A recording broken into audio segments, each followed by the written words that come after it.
is literally saying like, Jesus Christ, Diane, I wish I was you. I wish I was you. Like I mean, okay, she had such extreme wealth. I'm not saying Erika's starving, but I'm just saying she is living a life, but she's not bragging about it. Now we have Jen Shah, who is complaining to the camera 3 months before you pleaded guilty that life is tough because you had to downsize from a 9,000 square foot to so you're actually complaining about it. You're complaining that the space is too small. You're complaining that your closet sucks. You're complaining that you don't know how to turn on the luxury of the gas fireplace, which some people don't even have heat in the world. And here's the thing. I'm sure that, the person whose house it was, who's the new friend of, gorgeous house. Like, I'm not even saying Jen paid for the party. That friend probably paid for the whole thing, but is now, what? I know. Should we be having a celebration for your husband for his birthday? I think not. I think before you go away for many years, I would have had a dinner, maybe at home or at a restaurant with my actual blood children and my husband, and just said, I want, I know she didn't plead guilty at that point, but it doesn't matter. This is not the time for a party. When you have, I will stand by, I don't think Jen Shah right now today at the recording of this understands what is really coming in her world. I don't think she gets it. I still don't. Okay, but how do you feel about the edit of that premiere? Because I feel like even the producers are editing her well. Am I wrong? Like, what was your take? Well, they're playing up the money and all that, but yeah, I mean, listen, like Kim D is new to the franchise. I made her watch it all to cover it on Patreon with me. And, she's like, oh, there's something endearing about, I'm like, see, you are the perfect, there are people that are endeared towards Jen Shah. I really want to know why it is that you hate Erika. It's so vile. I mean, yeah, her behavior, Erika, her attitude, if I don't care about isn't Jen kind of saying the same thing? I mean, she's complaining about money when she knows she's guilty. Why is no one I thought her behavior in this season so far, as far as money and parties, is literally disgusting. I think it's disgusting. I do. I mean, I have to say, I completely agree with you. And I mean, yeah, we saw Erika immediately like go, all Erika has left is the glam. And, everything is gone though. The closets, I mean, she kept a lot of the clothes or whatever, but yeah, I'm with you.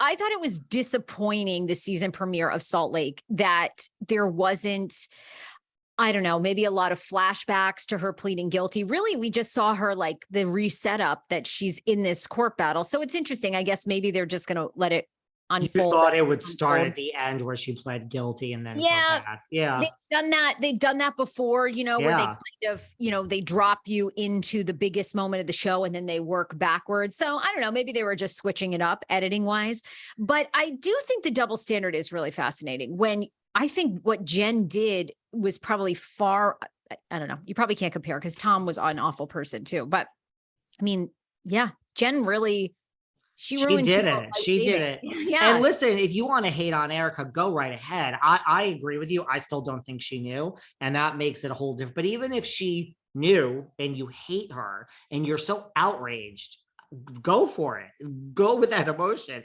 Why don't you feel the same thing? Why don't you have the same hatred and vitriol towards Jen as you do? Leave it for Erika. Why isn't it twofold? Why is it that Jen is endearing and sweet to a lot of people? Maybe not everyone listening to this, but a lot of people, it's not the same. And I really would like to know why, because I found her behavior in these scenes to be vile. Just the fact that there even was a party. I mean, like when and when are her castmates going to turn on her with all this questioning? Now, maybe that will come as she pleads guilty, because to your point, I mean, I guess we have to give them the benefit of the doubt that maybe like Heather, Meredith, they all, at this point, they're believing that Jen. But Heather and Meredith were with her in New York the night before she pled guilty and didn't know she was going to plead guilty. And that's the thing. I don't think she knows in these scenes she's going to plead guilty, but you still know you have a major trial coming up where your livelihood could be taken away. it's like arrogance of thinking like I have lawyers and this is all going to go away when I go to court in 3. I mean, yeah, it's Look, you and I have talked about it extensively that Jen Shah is probably going to do 5 to 10 years, 100%. Maybe she'll be out in 5, but my gut feeling is lots of times they make celebrities examples of, and I think she's going to jail for a while, like 100%. And I mean, that's what I think. I mean, Kim D said on my Patreon, which I thought was kind of a valid point, like when Teresa went in front of Judge Salas, like, I guess this is Kim talking. I don't know the exact timeline or facts, but I guess at one point the judge said to Teresa, like, fill something out, and she was doing it with her lawyer. And I guess it was all like, how much is your furniture worth? And she was like $25,000. And the judge was, how much is your jewelry worth? Like $2. It's all fake. And the judge was like, wait a second, that 10,000, 25,000 square foot mansion, all that furniture is worth $25,000. Do you mean 250, 25? And the jewelry, it's all fake. It's worth $1, not $300,000. And the judge was like, you are still lying. This is what Kim says of how it happened. And the judge was like, I was going to give you probation and you're now going to jail.